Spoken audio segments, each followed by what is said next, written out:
Nous sommes arrivés au moment crucial de la messe, au moment central,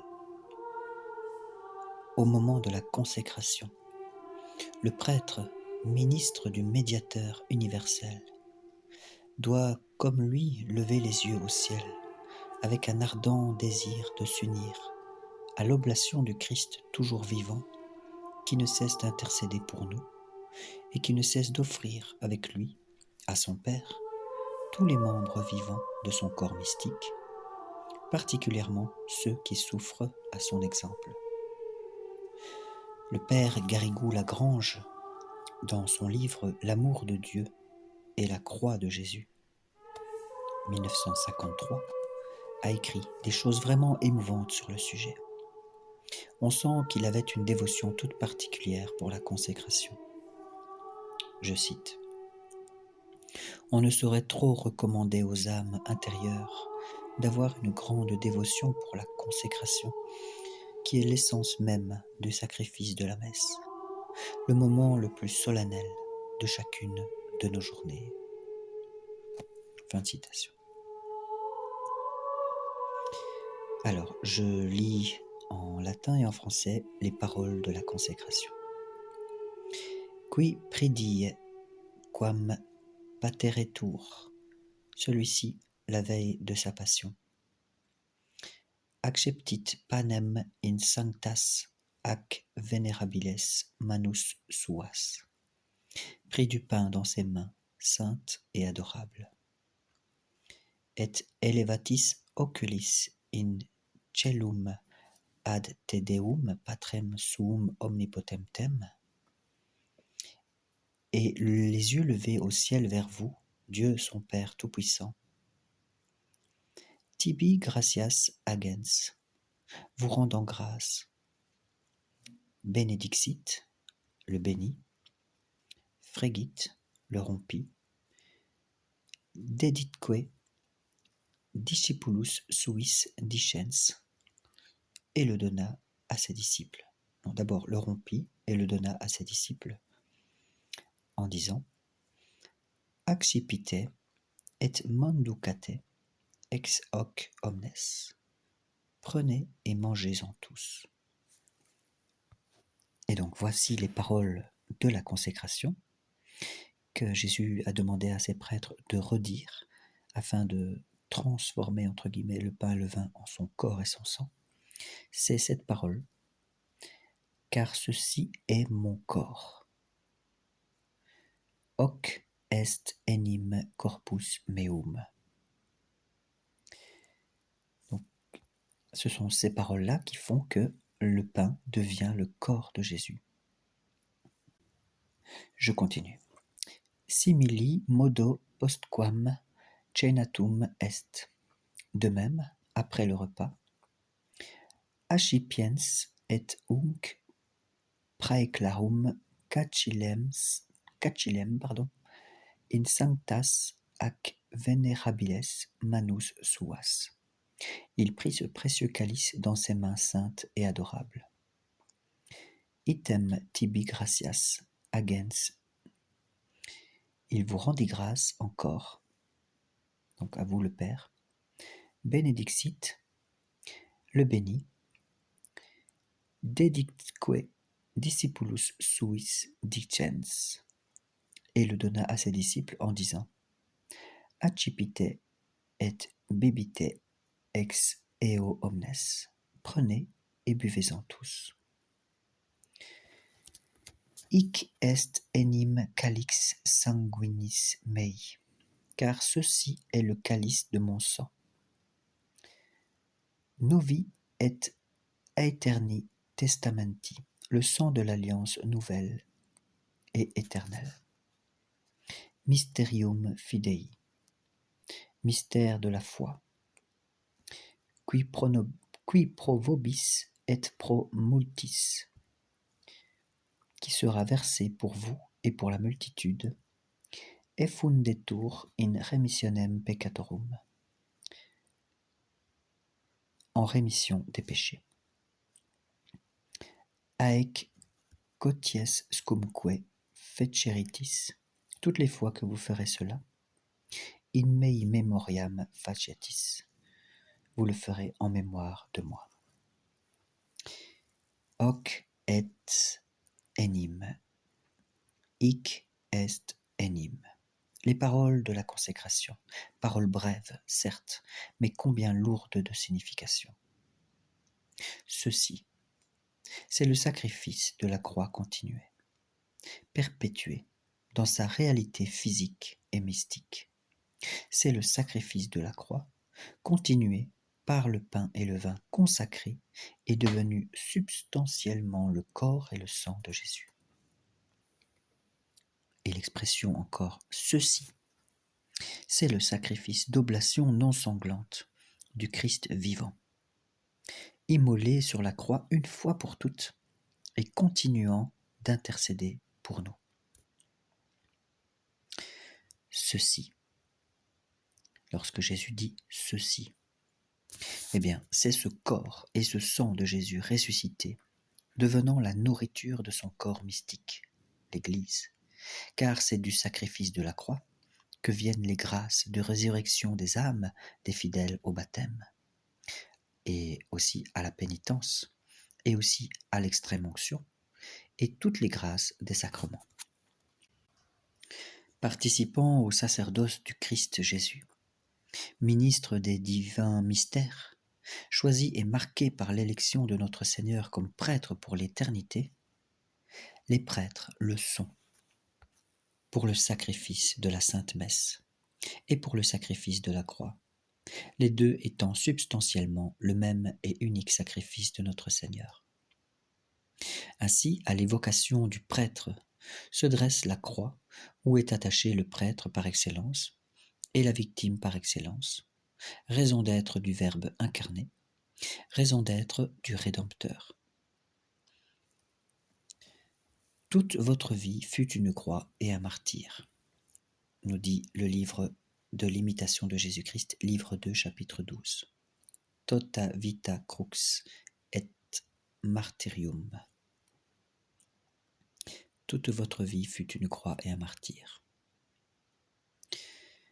Point 2. Voyons maintenant corpus meum, mon corps. Ceci est mon corps.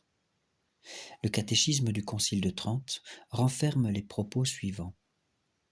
Il n'y a qu'un seul et même prêtre, c'est Jésus-Christ, car les ministres qui offrent le saint sacrifice de la messe n'agissent pas en leur propre nom. Ils représentent la personne de Jésus-Christ lorsqu'ils consacrent son corps et son sang, comme on le voit par les paroles mêmes de la consécration. Car les prêtres ne disent pas « écoutez bien ceci », les prêtres ne disent pas « ceci est le corps de Jésus-Christ », mais ils disent « ceci est mon corps ». Ils disent ce que Jésus a dit, se mettant ainsi à la place de notre Seigneur pour convertir la substance du pain et du vin en la véritable substance de son corps et de son sang. Nous avons vu dans la précédente vidéo que les paroles mêmes de notre Seigneur ont une puissance puisque il est Dieu et c'est sa parole qui a créé le monde.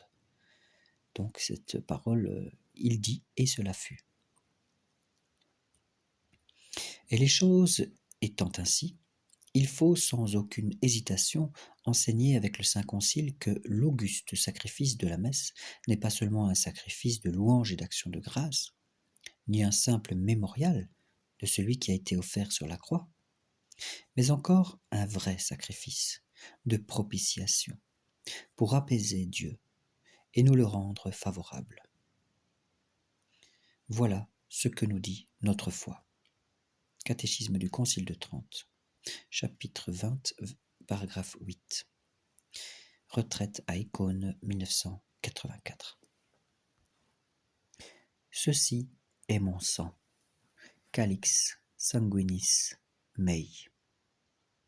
Saint Thomas d'Aquin nous dit dans sa somme théologique que la formule de la consécration du précieux sang éclaire mieux le mystère du rachat de nos âmes et de la rédemption que celle du corps de notre Seigneur Jésus-Christ, parce que l'effusion du sang est vraiment ce qui exprime le mieux notre rédemption. Puisque, comme on l'a vu, nous dit Monseigneur Lefebvre avec saint Thomas d'Aquin, le sang consacré à part représente explicitement la passion du Christ. C'est dans la consécration du sang qu'on fait mention de l'effet de la passion du Christ, plutôt que dans la consécration du corps, qui est le sujet de la passion. Fin de citation.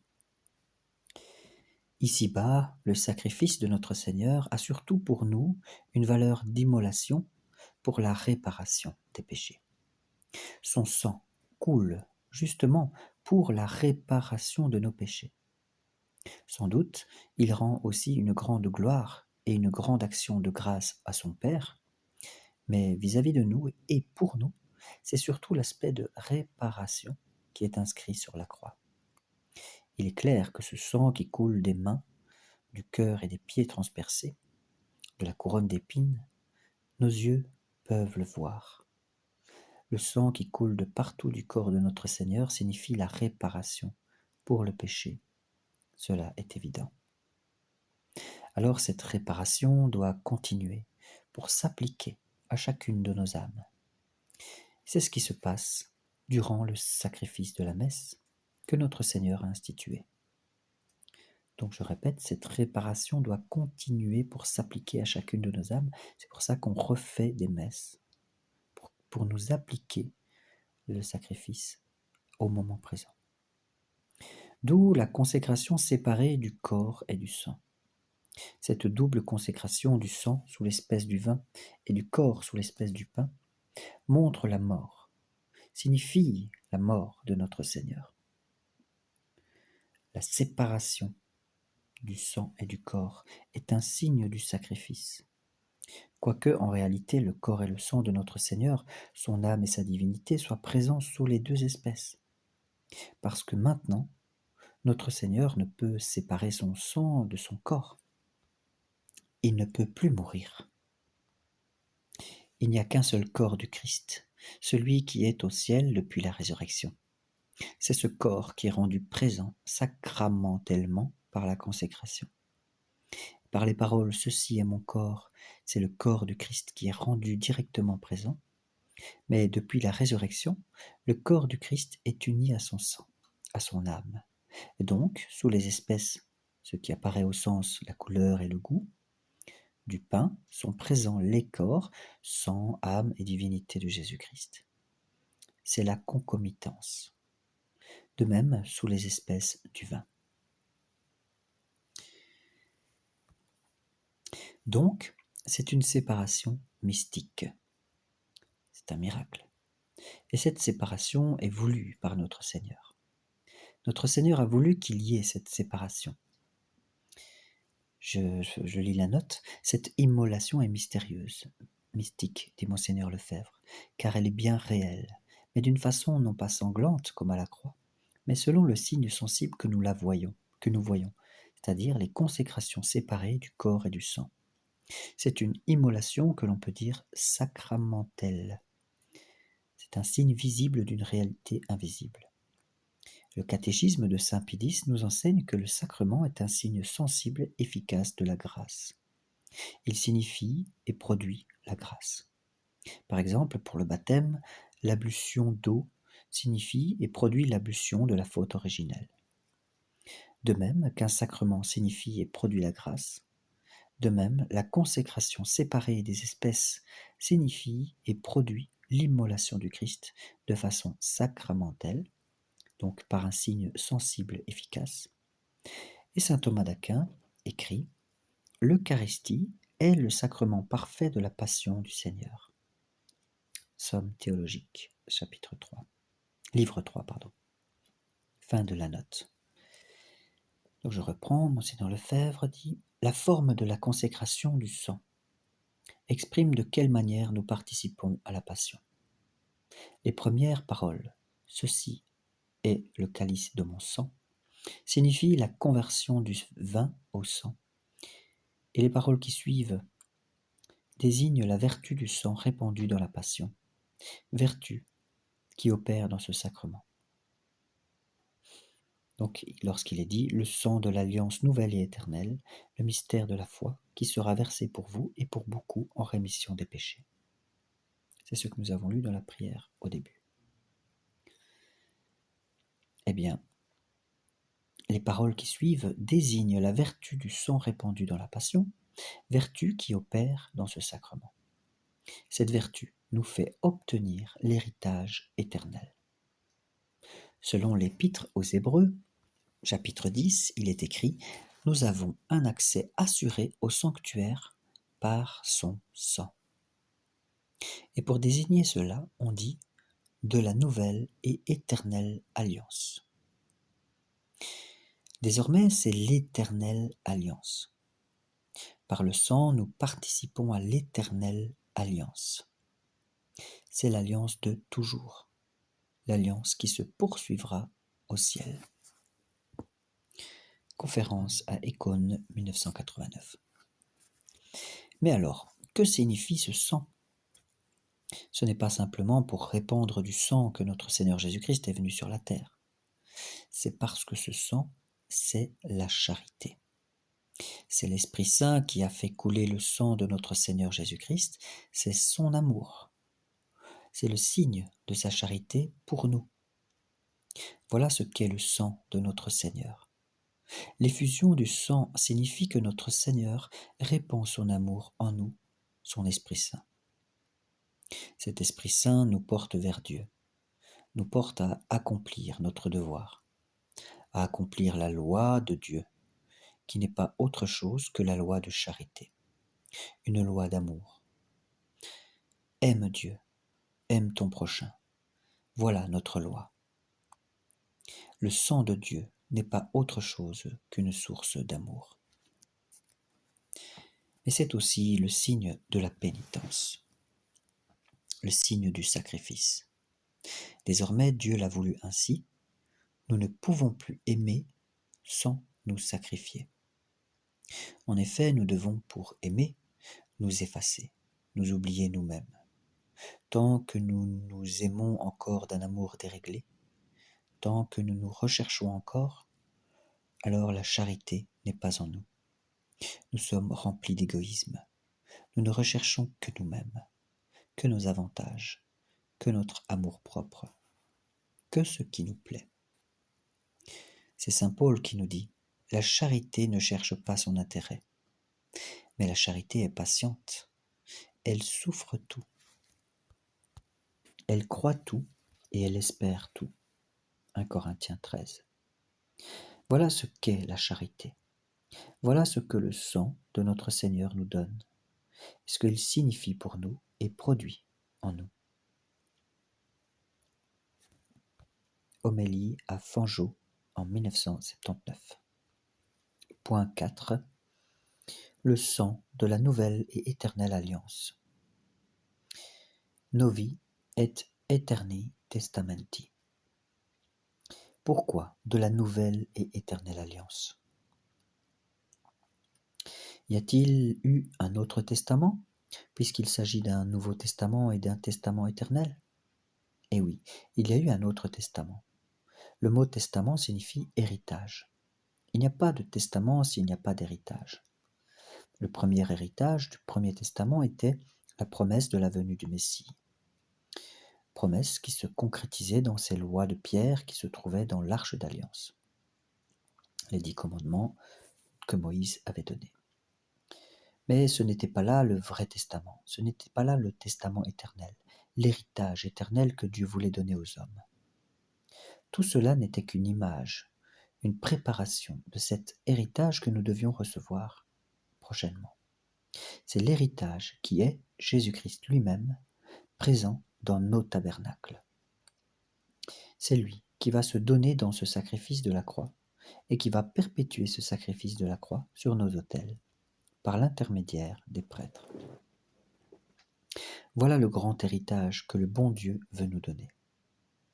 Cet héritage est en effet éternel. Novi et Aeterni Testamenti. Héritage éternel parce que notre Seigneur Jésus-Christ, en se donnant à nous, nous élève à lui, nous fait participer à sa vie divine.